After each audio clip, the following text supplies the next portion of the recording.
This is the Aftermarket Radio Network. Thank you so much to NAPA Tracks for sponsoring us here at ASTA Expo this year. Great SMS company. Love the relationship that we have with NAPA Tracks. So you're here training, David, yourself. You're going to classes. You've got people here. What are you guys presenting? So Jim Kokonis on our team had a course yesterday. I don't think I can actually say the name of the course. They had kind of a clever... You can't say it. Oh, my God. That's right. It was with Brian? Mm-hmm. For sure you can't say it. Mm-hmm. Okay. I was in it. And you were there? I was there. I got a coin the night before. The poker chip? I hear it was a hoot. Yes, that's what I hear as well. So. And Jim, of course, Jim's been on the show before. We know Jim really well. I love Jim. He's a great guy. And he's working with you, which is a great feather in both caps. That's a good thing. We had gotten the preview of what that class was going to be about. And if anyone knows Brian, I don't know how the hell Jim even contained him. I wasn't in the class. How did it go? I was in there as well, so Dwayne will have to tell us. What was your opinion of that class, Dwayne? Went well. In fact, when I was actually going through the roster of classes to sign up for this event, I saw that one. That was the first one I picked. That's the one I'm going to. For sure. There's no way I'm not going to go to this and not go to that. Because of the title? Oh, absolutely. So we'll make it all curious for you. So anyone who's listening, you may have to go on social media to figure out what the hell happened there. Check it out. Big teaser. Yeah, that's right. I love it. Yeah, that's a great teaser. Hey, did you know that NAPA Tracks has on-site training plus 6-day-a-week support? Well, it all starts when a local representative meets with you to learn about your business and how you run it. After all, it's your shop, so it's your choice. Let us prove to you that Tracks is the single best shop management system in the business. Find NAPA Tracks on the web at napatracks.com. And you know, shop owners at the end of the day relish in the satisfaction of seeing your business thrive, your team motivated, and your customers leaving with a smile. Talk to Coach Chris Cotton at AutoFix Auto Shop Coaching, autoshopcoaching.com. And ready to optimize with today's class? Boy, listen to an episode we did with David Boys here. Great program. Roll out a training plan for your automotive shop. In just 5 minutes daily, boost knowledge, retention, and improve team performance. Start seeing results today. Join your peers at todaysclass.com. Black's Tire, big company, distributor in multiple states. Yep. And the challenge that you have with 60 stores, and how many mechanical or technology specialists work for you? So right now, we're probably somewhere right around 300. Spread across the board, somewhere around 300. When I think about, David, all the technicians that exist in our industry, let's just assume there's 200,000, 250,000 shops. They each have 3 people, 750,000 million people that could potentially fix cars for a living. And he's got 300 of those. And when we realize how heavy the lift is for the entire independent side of the industry, and to know that you've got 300, if you will, under your wings, and you've got to get them and keep them current, it seems like it's an easier lift than the national basis. But yet, 300 different personalities, needs and wants, different environments that you're in. What's the biggest challenge to get and keep them current? And on top of that, so total, I touch a little over 600 people. I also work the front counter and back and the shop. But the biggest challenge is the change. It's change. It's different. Look, some of my team has taken to it. We can get into that later, but yeah, some of my team has taken to it. And then I've got others that, you know, this looks different. This doesn't look like what I'm used to. I'm not so sure about that. But yeah, usually it's one of those things where when I finally get somebody to take it and run with it. I had an issue this past week. I was at one of my locations out in Hickory. I had a great conversation with the manager there. It's just nice when you sit down and have those conversations and you see the light bulb go off. You know, like, I did not know that. It's the joy of what you do that you got through. I think the joy, well, in that particular situation, yes, but the joy comes for me is seeing my team get better. Yeah. Is helping. I mean, I love helping my team. I've been with them for going on almost 17 years, and I love helping. They're a great group of people. How'd you get into this job? I've been in the industry since 94 professionally. I've been turning wrenches. I put my first motor in my junior year of high school. But professionally, I've been in it since 94. I started getting my ASEs in 94 as well. But I'd actually got out of the industry for a little bit, and it just so happenstance. And I think everything happens for a reason. I believe that. I think everything happens for a reason. But just so happenstance, I was at one of the shops, one of the locations, and I knew the manager there. We were good friends. And he says to me, he says, Dwayne, you ever think about getting back into business? And I'm like, sometimes I miss it. And I kid you not, when I left, I didn't get 10 minutes down the road. And his boss, Keith Noble, called me on my mobile. Says, Dwayne, I hear you're thinking about getting back into business. I said, well, I think about it sometimes. He says, you need to come see me. And the rest is history. When I hear stories like that, and we want to start interviewing people that started out in the backyard, okay, and then ultimately found themselves into the bays, and then now, if you will, lead or direct the education or the training for Black 60 stores, 600 people, whatever, because it's the front and the back. Where am I going and how am I getting there? So many people ask that question, and you had opportunity and you seized it. But what I want to know, great story about getting into Blacks. Tell the world that you did some things to step your way up to get to where you are today. And I think to our listener, to our shop owner, when people want to say, where can I go, boss? There's a spark in there that just doesn't make them a normal person. What was your spark? As silly as it may sound, honestly, it's putting the puzzle together. I love that. I got to get that puzzle out, and whatever it is, whether it's a BMW 7 Series or a Chevy Malibu, and it comes in and it's got a problem and nobody can figure it out. I feel like I have to put that puzzle together.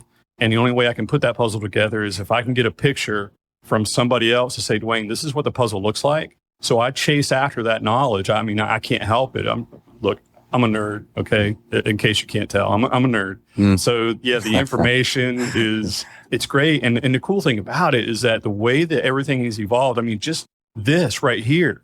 I didn't have this back in, 94, 95, 96, 98. I didn't have this right here. ASTA. Yeah. Or this, just this, what we're doing here right now. We didn't have this. Okay. When the information technology just started rolling in, it was just like oh my goodness, it's almost like an overload for me. It's just ridiculous. But it's me chasing after the information, and I have to put that puzzle together. Okay, so you became the puzzle master. By the way, we got to go to David Johnson at ASE and say we need a new ASE category called puzzle master. I love this. So you were the puzzle master in the company. Everyone listens to this. Everyone listens. So Dwayne was outstanding in a certain category. And you were probably amongst, as the company was growing, the go-to person when something with a problem came in? I get a lot of phone calls. For example, in yesterday's class with Brian and Jim, Brian's a go-to guy inside the industry. And we know a great dozen to 20 technicians. They're always on their phone. They're taking phone calls. They're doing texting. They're doing whatever kind of app to communicate amongst each other. And they're solving each other's problems. There is a group of puzzle masters. I just love that. Tracy, I think we have to rename. We got to go to Brian. As soon as we're done here, it says, Brian, you got to bring the puzzle master group together. I love that. So you got known as that. They looked at you when they were saying, hey, listen, we've got to tuck this training thing together. Is that what happened? Pretty much. Training in our company for years. So we're 95 years old. We've been around since 1929. And training has been mostly OJT. And nothing ever formal has ever been put in place. And then my boss, the gentleman that hired me with the company, he approached me one day and says, Dwayne, we got to put something together. The team needs it. I'm like, okay. All right. It reminds me of the words tuck it up because it's Lucy. Everybody's finding and getting their own information. And this person's good at that. But he's 30 miles away over here. And do we send the car? Do we talk to each other? Or do we try to lift the entire company all at once? Not all at once, but we just continue to lift our knowledge and the education that we get and the learning that we need. And it fell under you. Yes. And if you're looking at his face, if you're listening through audio, you just can't see the pressure that's coming from this man's face. It was a nerd look. It was like, oh my God, what do I have to do now? Because nerds don't refuse anything. Just bring it on. Yeah, it's the puzzle. Again, it's the puzzle. God, I love that. I got to put it together. Can we title this episode The Puzzle Master? So it's good fit. And so you think about you, David, and I'm sorry, but it almost fits. Not to use a metaphor that we've been talking about. It's almost like, listen, if we can put a piece of a training question in front of people every day, we can build.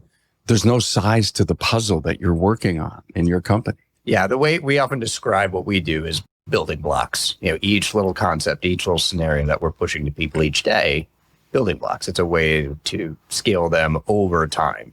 But I think part of the challenge with a group like Dwayne's is what you were just describing. There are lots of moving pieces, lots of locations. Do we help this shop or can we do them all together?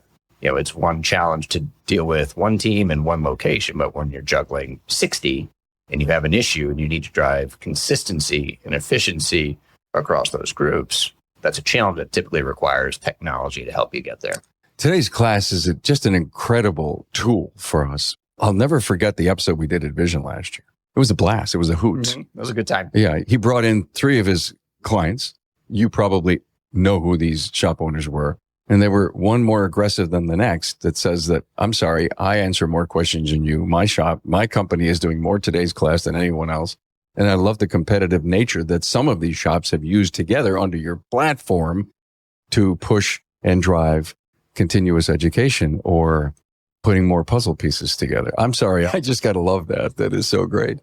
Dwayne's team has one of the most interesting competitive prizes out there. I don't want to steal his thunder, but they have one of the more unique prizes. So I'll have Dwayne rest. Love to hear about it. So you use today's class in a way that does rewards? Oh, absolutely. Yeah. Tell us about it. I love it. In fact, I'm going to be doing some driving. Looks like I'm going to be doing some driving next week. You got to bring gifts? Sort of. I actually had a wrestling heavyweight belt, like a full-on heavyweight belt. And we run monthly on our teams. So my team in Apex right now currently is the belt holder. They've held it for the past 4 months. The belt holder. Yes. Do they all wear it like over their shoulder and take pictures? I've got pictures. I love it. I've got pictures. Yep. So they've been holding it for 4 months now. And I put a challenge out last month. I said, is there nobody that can knock these guys off their throne? So my store out in Matthews decided to take that challenge on. And it looks like I'll be driving from Apex to Matthews next week. How are you measuring that? In today's class, every team, as they accumulate their points, you average out everybody's points for that team. And at the end of each month, of course, you've got ranking 1, 2, 3, and on down the line. That belt, it's a real deal. It's a gold with an alligator skin. Fake alligator skin, by the way. Alligator skin, a real deal gold belt. And it's got some weight to it. I'm here to tell you. Where do you get it made? So you can actually go online and get those custom made. I got it custom made. Yeah. All right. I'm making a challenge to the rest of the industry. I don't care if you're a small shop with 4 guys, not guys, but technicians, ladies, men. What a hell of an idea. I mean, you could get a trophy and move it from bay to bay, but there's nothing like the belt. Yeah, nothing like the belt. Yeah. Go online, get yourself the belt. About how much? Couple hundred? Actually, it was like $185, I think. Oh, my God. It was cheap. Are you kidding me? But it's a real deal belt. It's great. I love it. It's awesome. Amazing. So we've got a belt as a gift or a prize to the best shop that earns X amount of points. Correct. They have to be in the leaderboard, if you will. That's it. Yep. But it's your company that builds that leaderboard. I mean, the dashboard that you work with, Dwayne, is his, but everyone can see who's where they are. I mean, there's no surprise. Probably on a daily basis, they know who's on the leaderboard. That's correct. So with each daily training session that somebody completes, they can earn points as they go. Those get aggregated into team scores, and you can view individual, team or individual competition lists, team-based competition lists. The idea is really just to drive some engagement, drive some communication, drive some competition. The fact that Matthews wants to beat Apex, the result of that is the team in Matthews is probably engaging in the daily training more regularly. They're probably learning a little bit more. They might be talking about this a little more. So it's a hook to drive that behavior and hopefully make it a little more fun, drive a little more excitement within the group. Is it about getting the answers right? Or there's a bonus component to that, but it's more about consistency. So the way that our training works, I used the word building blocks a few minutes ago. So we use a question-based mode of training for this daily approach. You can do more. There's modules and videos and so forth. But this daily burst of training is typically question-driven. And the questions are at various levels across various topics, and they're guiding you towards a particular destination based on your role. And with each question you get, you will get 10 points for just answering the question typically. And if you get it right, you get 5 more. But what we'll find is that the biggest factor in terms of having a high score is just consistency.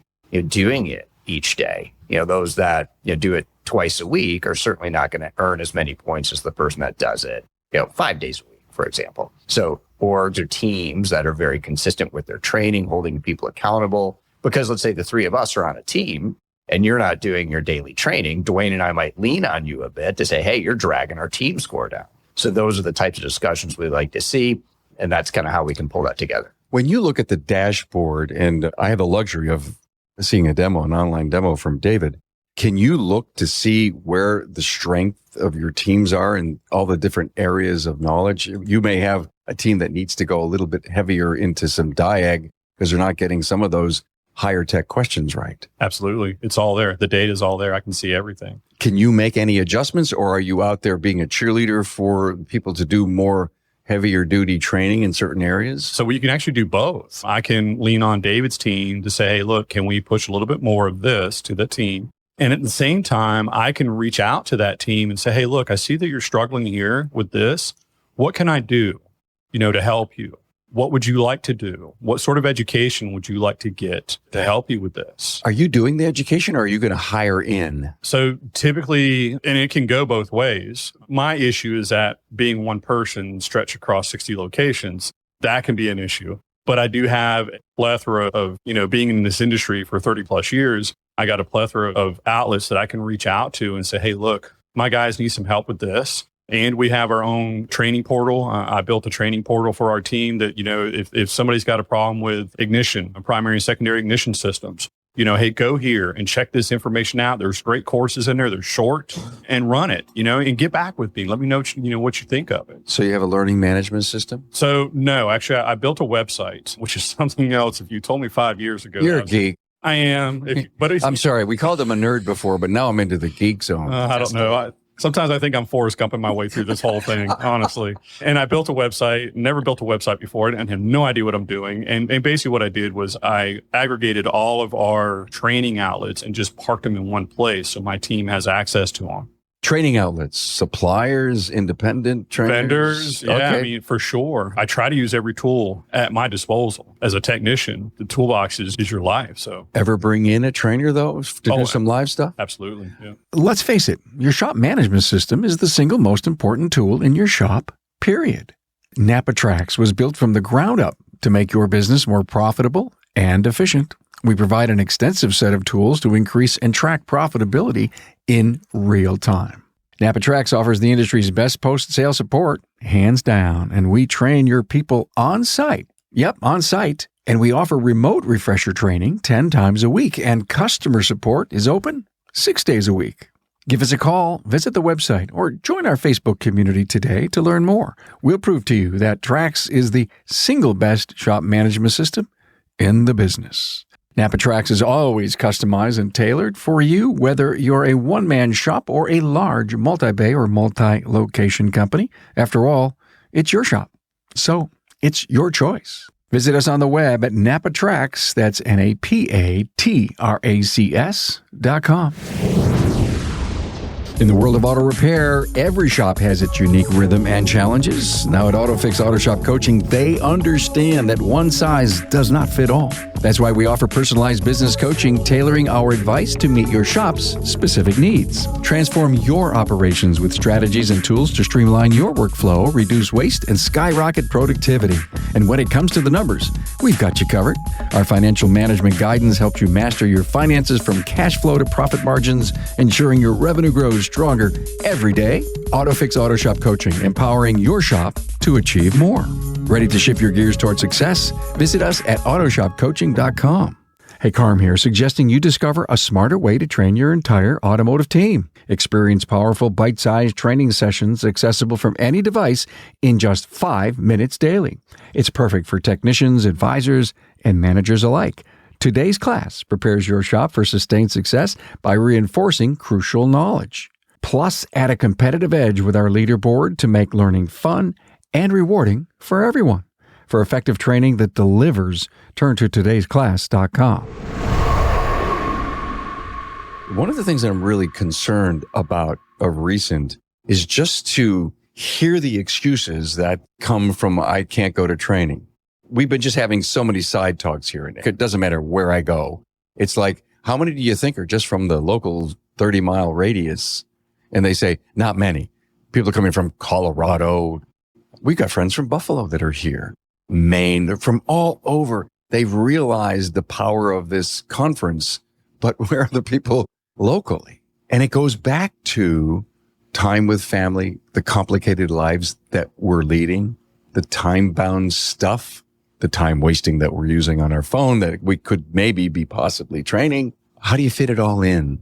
And how do you accommodate the team so that there's some quality of life that still exists, even though they need to be educated? It's obviously a balance. You got to find balance. You have to find balance. At the same time, though, I mean, look, I do come from a generation where, putting in, 60, 70 hours a week is, do I expect my team to do that? No. So I try to find ways, like today's class, where we don't have to put in all that extra time and we can still get quality education to the team.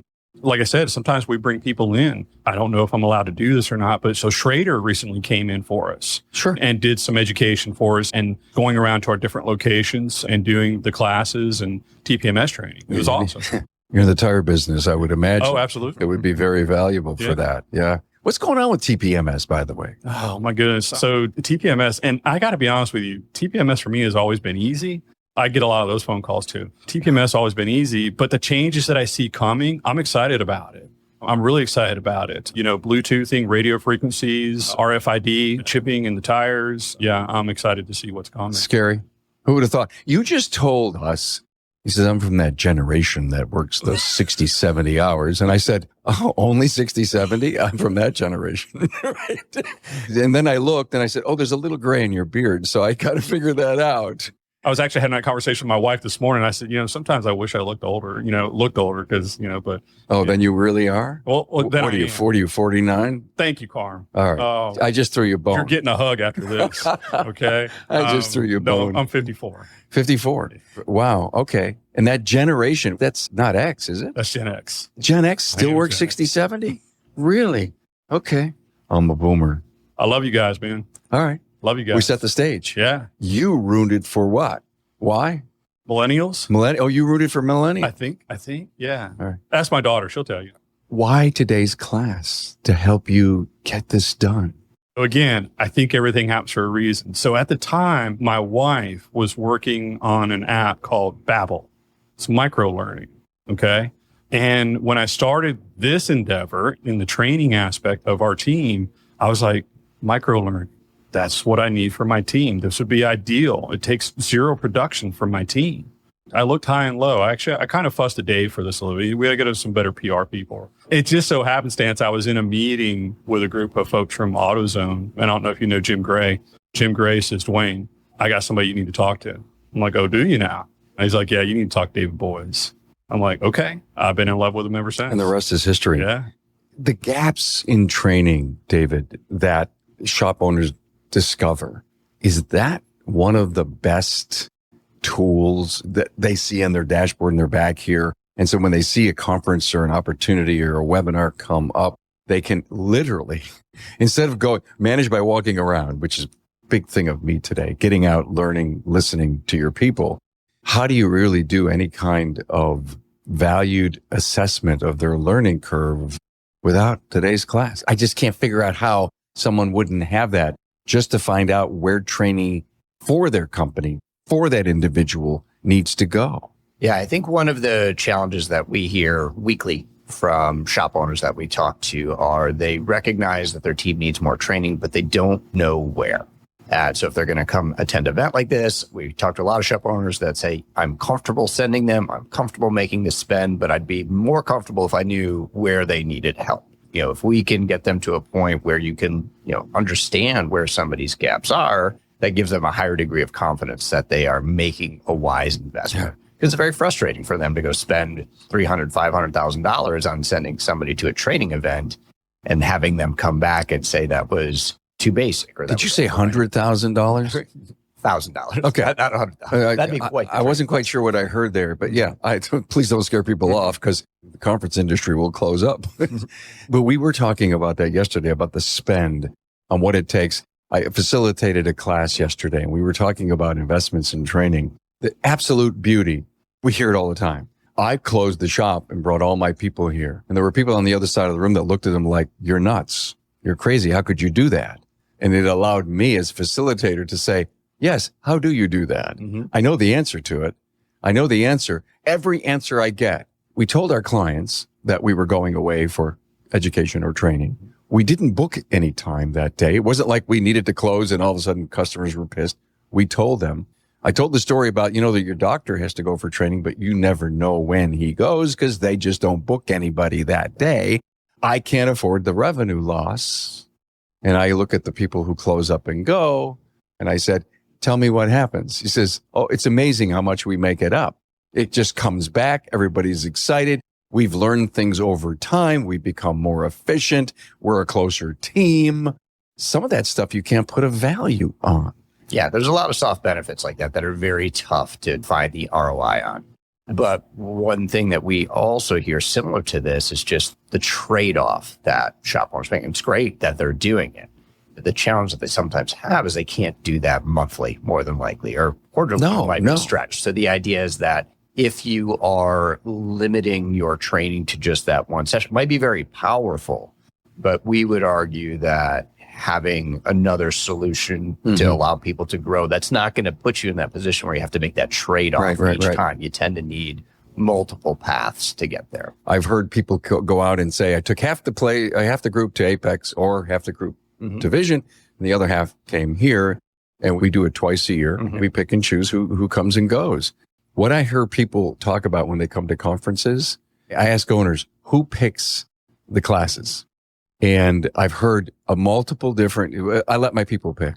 Then I ask the question, do they really pick the right ones? The answer is I'm not 100% sure. If today's class was in the mix, you're looking at your dashboard, you know what's going on. Here's the courses, pick them, let me know. Now you've got those classes, you know what the dashboard looks like, and you confirm or deny all of this. And say, hey, listen, we got to talk because I think you need this instead of that. And you talk about finite directed training that's going to elevate not only that individual technology specialist, mechanical specialist, it's going to lift them in a certain way that they never thought. It's going to help your business. It's double-edged positive sword. It's a good sword that cuts, and it cuts for good. Yeah. I mean, one thing I heard talking to folks yesterday, there were some folks that were attending a session and ducking out and then going into another one because they are interested in both. Perhaps they should have stayed in one or the other, because sometimes we don't know what we don't know. Actually, that's always true. We don't know what we don't know. But in any situation, some data, some insight in terms of where your gaps are can help inform that decision. Maybe I should stay in that one session because all the insight I have, my experience, the data, and so forth suggests that this is an area I should probably dedicate a little more time to. This other course I might be interested in, but I might be closer to where I need to be there and can just improve a little bit. What's your opinion, Dwayne, on ducking out and going back and trying to do two at once? I actually did that last year. You're up here looking at a different perspective, but if I was the wrench and I would get half of whatever I was looking for, does that make a whole? I don't know.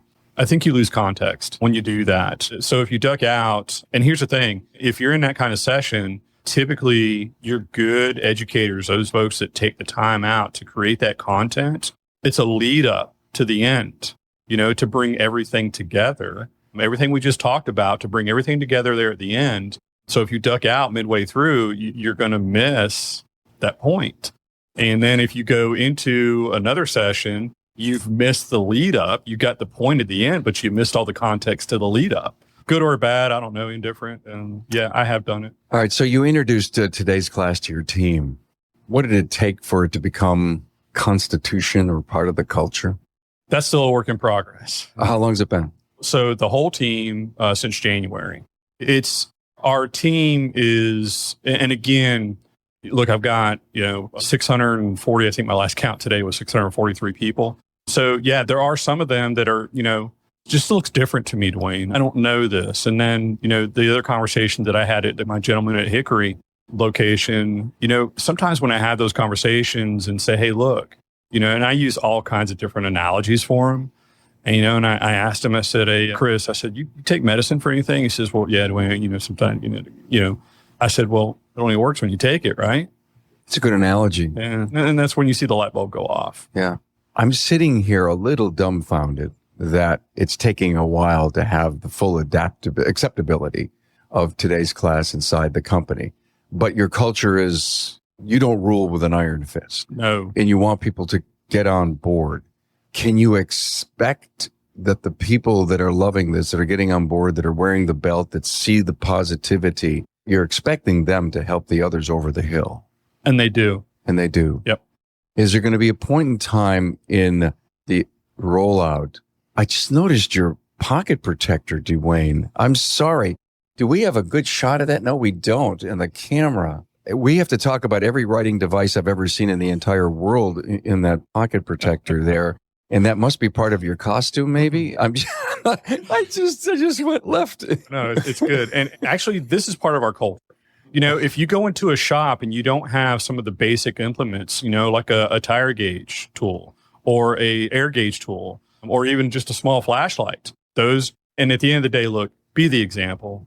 Be the example. And this is the way I always rolled when I was a service manager for the company. People always made fun of me. It's okay. By the way, you're right. Now that I'm looking at it a little closer, there are tools in there, not just pens. There's only 2 pens in there. Only 2 pens. Yeah. Do I see a red one? Yes. And the red one means something? It does. In my particular location where I used to work at, all of my guys and girls in the shop, whenever they were filling out their work order, and this goes back to communication for me. Communication is a big deal for me.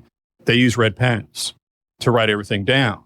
And the reason for that is because when they turned in a work order and it had all of their notes on it, I want to be able to decipher between my notes that came from the front and the notes that came from the back and vice versa. Brilliant. Are you doing any of this electronically, DVI in the company at all? Not yet, but we are looking at it. You're going there. Yep. Let's go back to the adaptability of your people. What I would say is what Dwayne has been facing is not unusual. It is a very difficult thing to roll out something like this, particularly something that you have to do regularly. Yeah. It requires a behavior change. It requires development of a habit, and you will have pushback. We roughly see that about a third of our audience, typically when they're rolled out to, will embrace it. We see another third that will go if they're getting nudged, by their manager and being given good reasons to move forward. But then there's another third that drags their feet. From a business perspective, we believe it's really important to set expectations about accountability. Why are we doing this? What's in it for you as the employee? If you just hand it to them and say, hey, this would be really nice if you did it, there's going to be people that do not adopt it. So what we've worked really hard with Dwayne on is trying to figure out, okay, what is the way that we can make this valuable? So we use things like communication tools, sharing company alerts and so forth. Like they had particular procedures that they needed to get distributed to all locations. You have an issue in one location and it's, a fire drill and you want to get that communication elsewhere. Those are ways to make it really relevant to that audience. Okay. Speak to a shop owner in the audience, David, and pretend that you own a shop and you just signed on to today's class. You see all kinds of value in having this.